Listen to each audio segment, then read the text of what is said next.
Hey, what's up, everybody? Once again, my name is DJ, doing what I do, sitting back here on a Monday, chilling. And today is going to be a follow up video to my last video. On my last video, I did a video called Does Krav Maga Suck? It was it was a reply to another YouTuber who put out a video, and inside his video he talked about he was saying that Krav Maga sucked. So I had to go ahead and do a rebuttal to that. Okay, I'll make sure at either end of this video or down in the description below, you can go on and check out that video as well. Okay, but what's prompted all of this was somebody asked this gentleman. Somebody asked him was to compare boxing to Krav Maga, right? To compare boxing to Krav Maga, and I think they may even have asked him which one was more effective in a self-defense scenario. Okay, I personally don't like calling, saying what's more effective in a street fight, because a street fight in a self-defense scenario is actually not the same thing.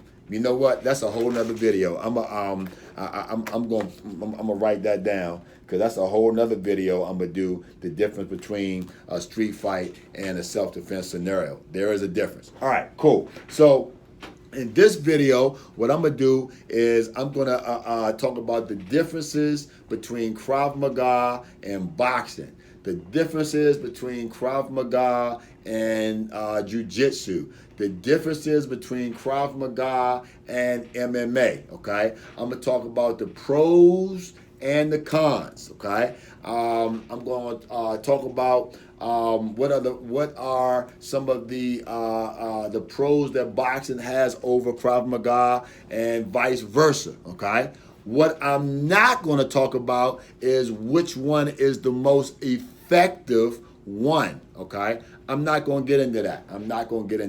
Because I'm going to tell you, I can tell you which one I think is the most effective for me, but that's for me. Because at the end of the day, guys, check this out. I know some boxers that can fight well, okay, and they will have no problem defending themselves in the street, okay. I know some MMA fighters that can fight well and will have no problem defending themselves in the street. I know some Krav Maga practitioners that will have no problem defending themselves in the street. Jiu-jitsu guys who will have no problem defending themselves in the street. And I know people who fall under all four categories that suck. And if they got into a confrontation where they had to defend themselves today, they'd be in trouble. So at the end of the day, you got to find which system fits you and your personality and your drive the most. Because if you don't like doing it, I don't care what you do, you're not going to be that good at it, okay? I was watching the Netflix yesterday on for Michael Jordan. Michael Jordan, he was a phenomenon. But but if Michael Jordan did another sport, I don't know, like wrestling, he may not been as proficient. I don't know, but he chose basketball because that's what he liked. Okay, he actually tried the baseball thing too. Okay, all right.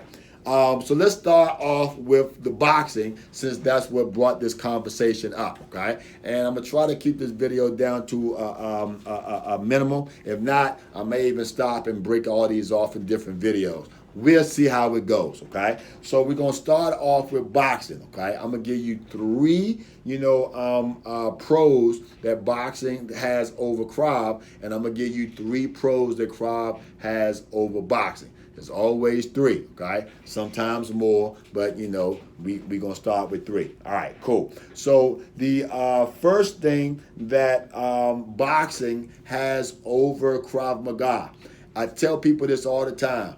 In boxing, the only thing that you got to learn, in boxing, as far as strikes goes, is 4 strikes. That's all you got to know how to do. You got to know how to throw a jab, You got to know how to throw a cross. You got to know how to throw a hook. You got to throw an uppercut, okay? You got to know how to block a jab, cross, hook, uppercut, and throw a jab, cross, hook, uppercut.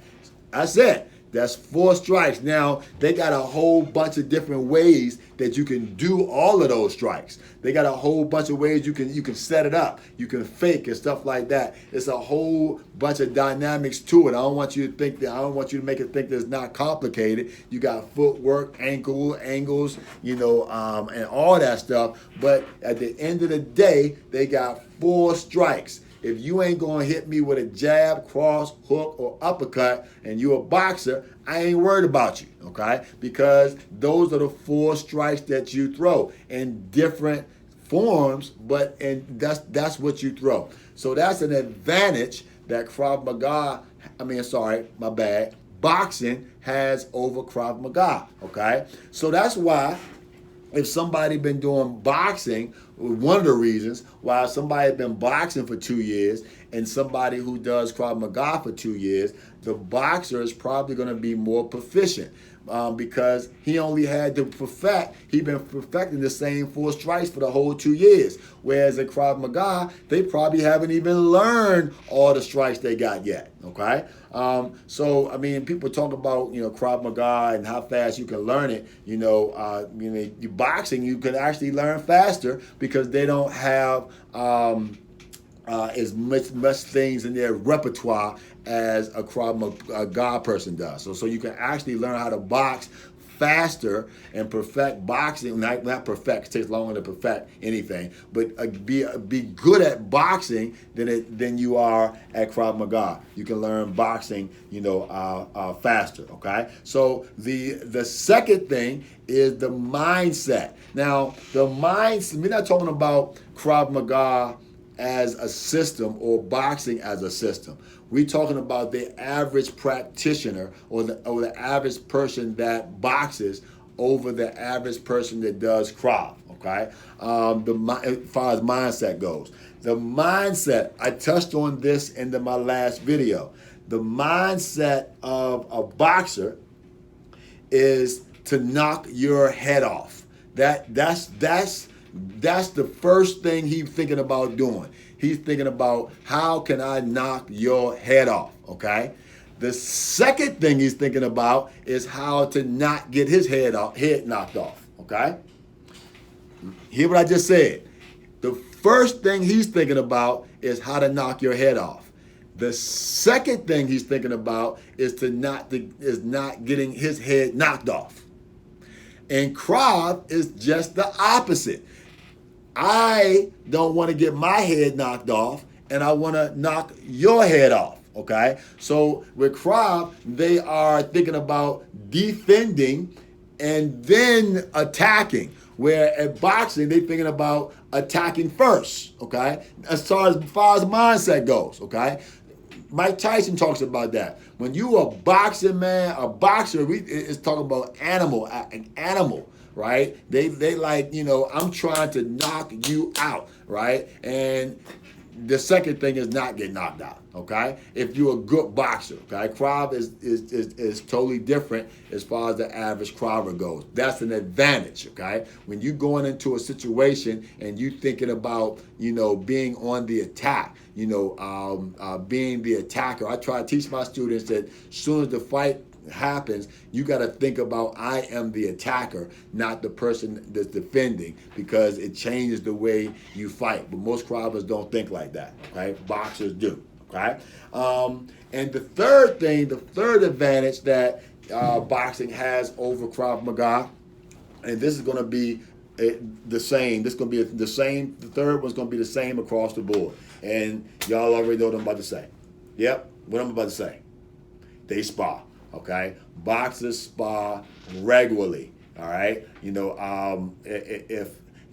look, boxers gonna spar at least about 60% of the time they training. Okay, they do a lot of sparring. Okay, whether they drill sparring or regular sparring, they do more sparring. Okay, and the average Kraver doesn't do a lot of sparring. Okay, so that's a definite advantage that boxers have over crawlers, because when you spar, you perfect. So I think I put that in somebody's comments yesterday. You perfect timing and distance.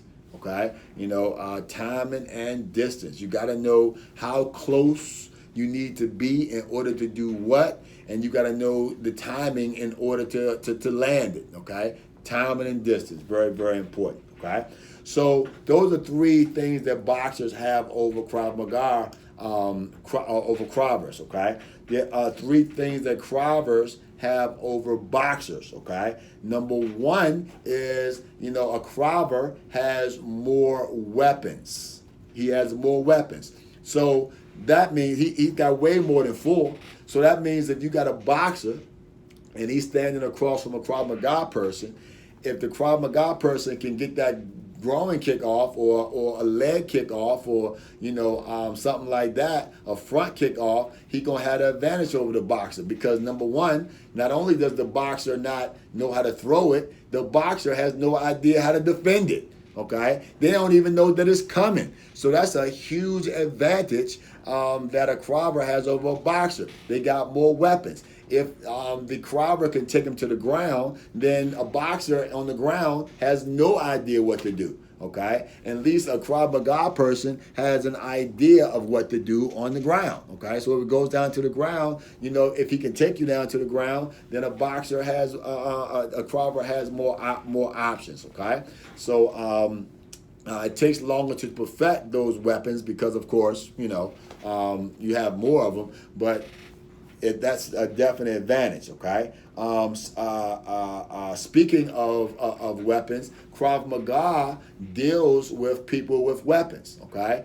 Boxers don't even talk about it, don't even think about it. Yes, the reason why they don't think about it, because boxing is a sport, we know that. So we're not even going to get into jiu-jitsu and boxing and MMA being sports. We know that. But that carries on into self-defense scenarios where if a gun come out, a knife come out, a stick come out, a boxer don't really know how to do. They just going to have to do what they regularly do. So a person that does a Krav, at least they have it in their mind about what to do if it's a weapon. Okay, so and then the last one, and I touched on this in my last video, is Krav Maga has principles over techniques. Okay, where boxing, they just got techniques. Now they got strategies. There's a lot of strategies that a boxer can have, but Krav is a principle-based system where we apply those principles to everything we do, whether it's a fight, whether it's life, anything. Those principles are stuck with us. So principles is what will save your life in a life or death situation, like a self-defense scenario or attack. Okay, so principles.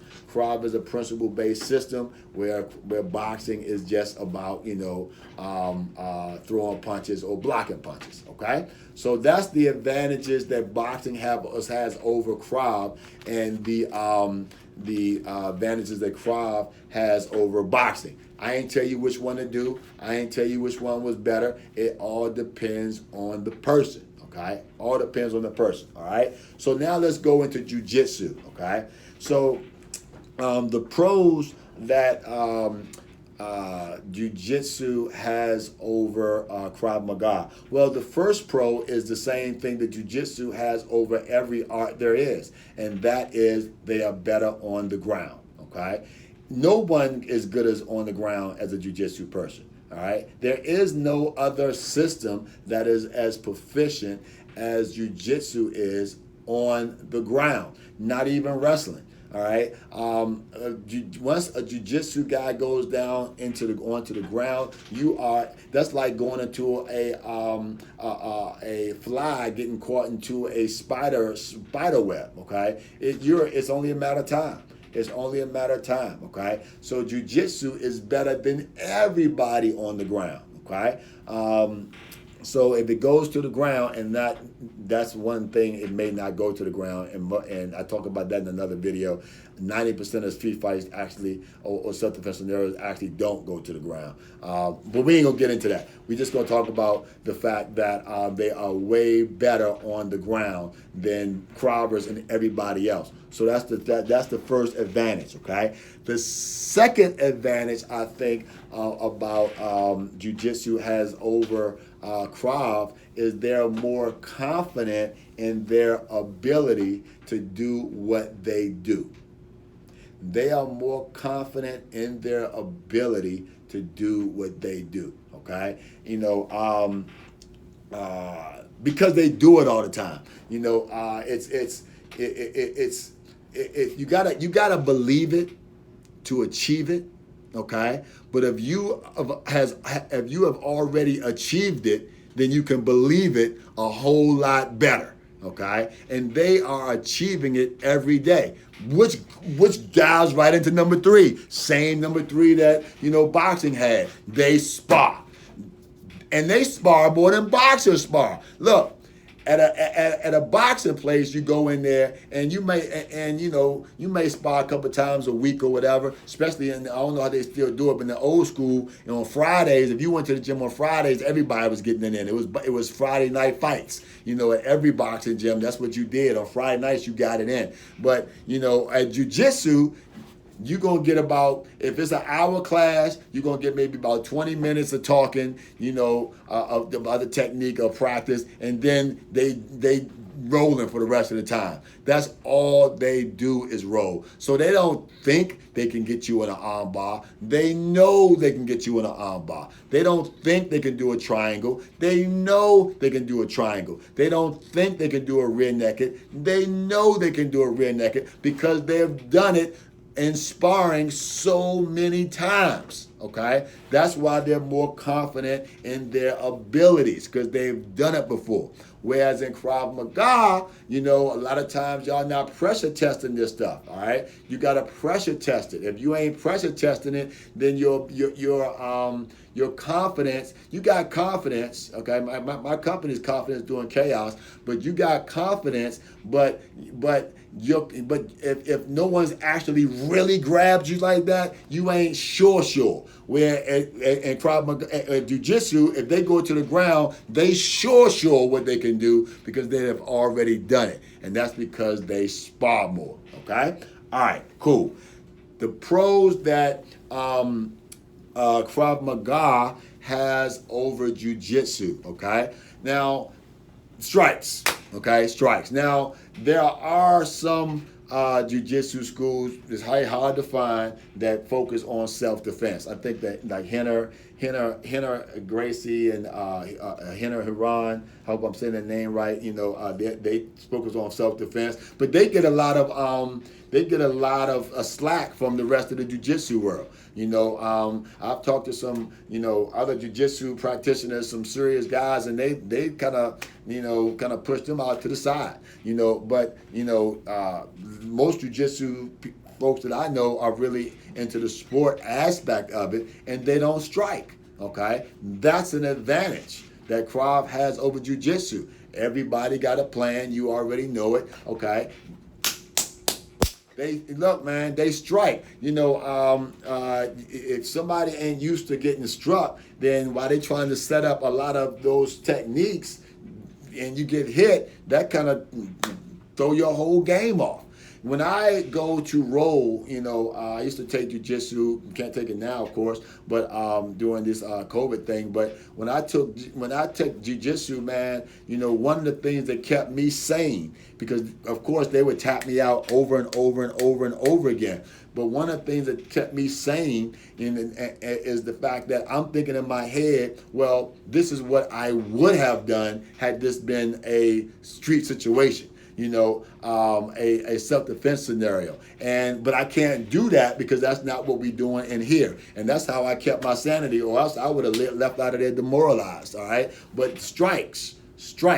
That's one thing that Krav has over Jiu-Jitsu, the strikes, okay? Another thing that Krav has over Jiu-Jitsu is more street-ready techniques, more street-ready techniques. Here's what I mean by that. You know, and I actually I can't think of one of the greats he said this actually, and that is that it was a high percent, 70, 80% of the things that they learn in jiu-jitsu will be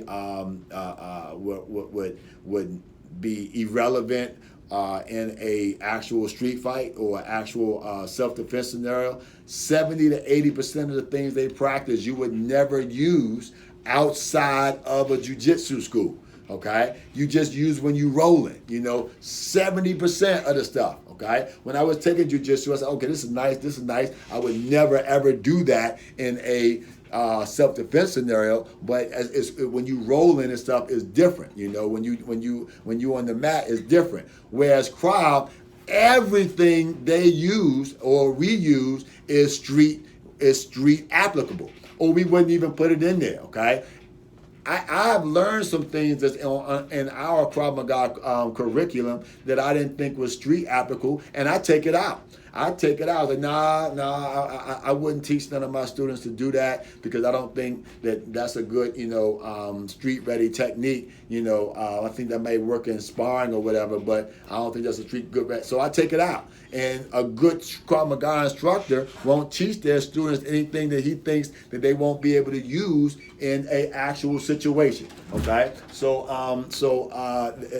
it's not street ready. If somebody was coming in the door, I had to tell them to stop because I'm doing my video. So everything that we do here at Krav Maga is street ready. Okay, we call it battle tested, street proven. Okay. All right, cool. And the next advantage that Krav Maga has over a jiu-jitsu practitioner is we assume the weapon and we assume the friend. Okay, we thinking about it being more than one person, and we are thinking about them pulling out a weapon. Where in jiu-jitsu, again, I'm not talking about all jiu-jitsu. And I'm not talking about all Krav Maga schools, because some Krav Maga schools are better than others, and some jiu-jitsu schools are better than others. I'm talking about, on average, when I go to a jiu-jitsu, they're not even thinking about a weapon. They're not even thinking about a weapon. I follow a couple of jiu-jitsu instructors that they talk about weapons all the time, and I can't. I don't want to get no. I don't want to say anybody's names wrong. A lot of them have Brazilian names, but they have really good, effective. I think they're effective. Techniques to deal with weapons. But as a whole, jiu-jitsu don't think about weapons, and Krav Maga does. So that is an advantage that Krav Maga has over jiu-jitsu. They think about weapons, and they think about it being more than one person. Okay, so. You got to think about that, especially in a self-defense scenario. Okay, cool. Now we're gonna go to MMA. All right, and I got my notes down here because I be thinking. I don't just kick this stuff. I think about it. I think about it, and and I write it down sometimes. Actually, sometimes I just spit it out. It depends on how in depth I want to get. Okay, so. One advantage over MMA fighters have over Kravers, okay? Right into the nitty gritty, I say it all the time, MMA fighters are tough as bolts. I ain't even say tough as nails. They tougher than nails. They tough as bolts. Just to have the audacity to get into a cage, right, and be willing to, get elbowed or get kneed, get thrown on the ground, right? Just to have that type of attitude you're a tough dude. You're tough. You're a tough, and especially somebody who does it all the time. Now. I met a couple of MMA. They're not MMA fighters. I'm not even gonna call them MMA fighters. I met a couple of people who did one MMA fight just so they could say they did the MMA fight. All right, that ain't what I'm talking about. I'm talking about an MMA fighter. That's what they do. They fight in the cage regularly. Okay, they tough. They tough. They tougher than they tougher than most jiu-jitsu guys I know. They tougher than most boxers I know. These dudes is tough, okay? So that's an advantage that MMA fighters have over Kravers is they just tougher. They just tougher. Okay. The second is the mindset. Again, we're talking about the mindset of the average MMA fighter over the average Kraver, and their mindset again is to destroy, just like the mindset of a boxer. We talking about they go in the ring. Their goal is to knock you out silly, okay? And that's all they think about. Their mindset is different. Now, of course, the mindset of a Kraver as a whole in self-defense is, hey, survive, not just survive, but strive. All right, move forward, destroy them. Okay, but we're not talking about that, right? Like I said, I'm not going into which one's better or which one's worse as a whole. I'm just talking about some of the pros that on average that MMA fighter will have over a Kraver. Okay, all right. So, and lastly, I told y'all it's going to be the same one each time for the third. MMA guys spar. They spar. I don't know how often they spar because I don't do MMA, all right? I ain't tough enough to do no damn MMA. I'll fight anybody in the street if I had to save my life, but I ain't jumping in no goddamn cage. I ain't doing that, But them dudes spar. Them dudes spar, all right? I don't know how often, but I'm pretty sure they spar more than Krav Maga because, like I said, Krav Maga dudes they don't or students don't spar as much. All right, so that's those are the three advantages. Okay, they're tough as nails. Their mindset is to destroy, and they spar. Advantages that Krav Maga has over MMA. Now, I'm gonna be honest. It's not a lot of advantages. I didn't come up with three of them. I was sitting there trying to think of three advantages that Krav Maga has over MMA, and I only came up with two. If you guys have anything that you think, y'all can put it in the description below, or in the comment section below after you subscribe. All right, don't be commenting if you ain't gonna subscribe. Subscribe to the channel, man. All right, this video damn near 30 minutes long. If you listen this long, then you might as well subscribe. All right, because obviously you're interested in what I'm talking about. Okay, subscribe to the channel, man. I'm trying to get this thing to pop off. But anyway, here's two advantages. Okay, here's two advantages that I feel that Krav has over MMA. Okay, biggest thing that Krav Maga have over MMA is we cheat.